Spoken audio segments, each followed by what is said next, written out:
Now, Donald Trump took a softer tone on Ukraine truce talks as he hosted British Prime Minister Keir Starmer, but the US president refused to give any firm commitments on the security guarantees that Europe desperately wants.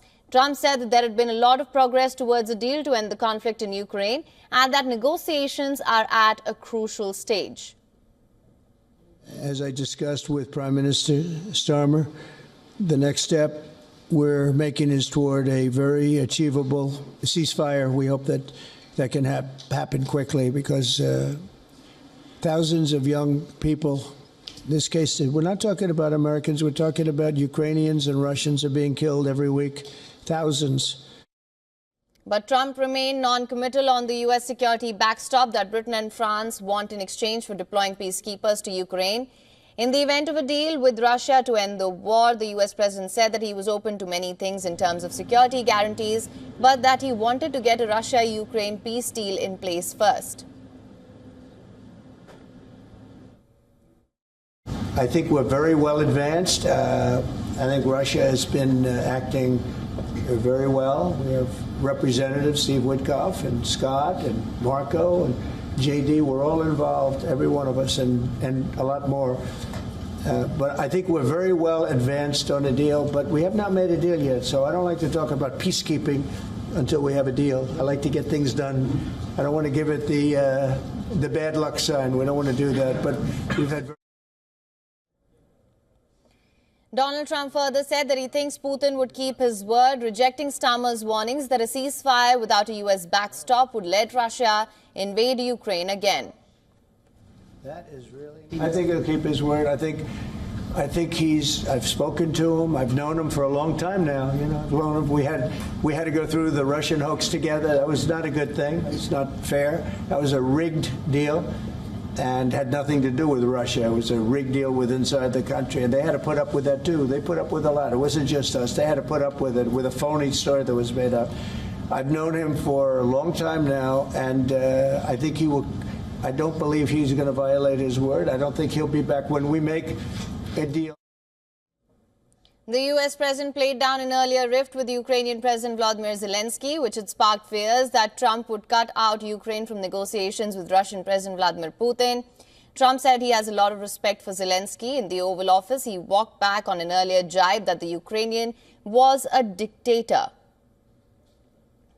I have a very good relationship with President Zelensky, and now we're doing the deal, and we're going to be in there. We're going to be actually in there, digging our hearts out. President, do you still think that Mr. Zelensky is a dictator? Did I say that? I can't believe I said that. Next question. Now, this made Starmer the second leader in the space of a week to leave Washington empty-handed on Ukraine after French President Emmanuel Macron also tried to persuade Trump on Monday. Starmer said, "We have to win the peace, but it can't be peace that rewards the aggressor."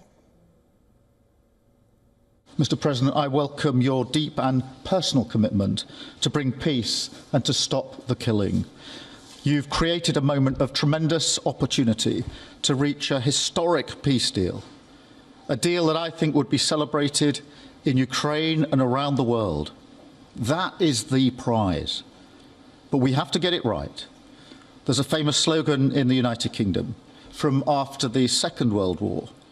That is that we have to win the peace. And that's what we must do now. Because it can't be peace that rewards the aggressor. The British Premier said he's willing to step up in Ukraine as Trump repeatedly keeps urging European nations to contribute more to their continent's defense. I think we're going to have a deal done rather quickly as it can be done. I felt we had a very productive discussion. Obviously, as the President says, the deal has to come first.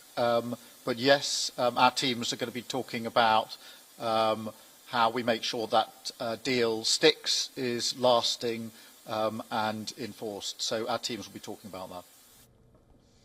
And for more on this, our correspondent Susan Tehrani has sent us this report from New York. Listen to this.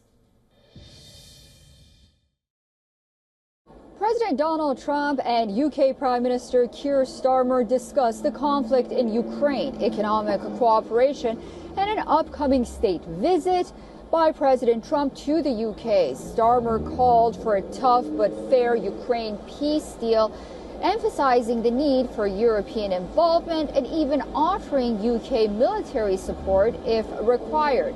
In contrast, the U.S. president expressed confidence that Russian President Vladimir Putin would honor any agreement, pointing to their long-standing relationship.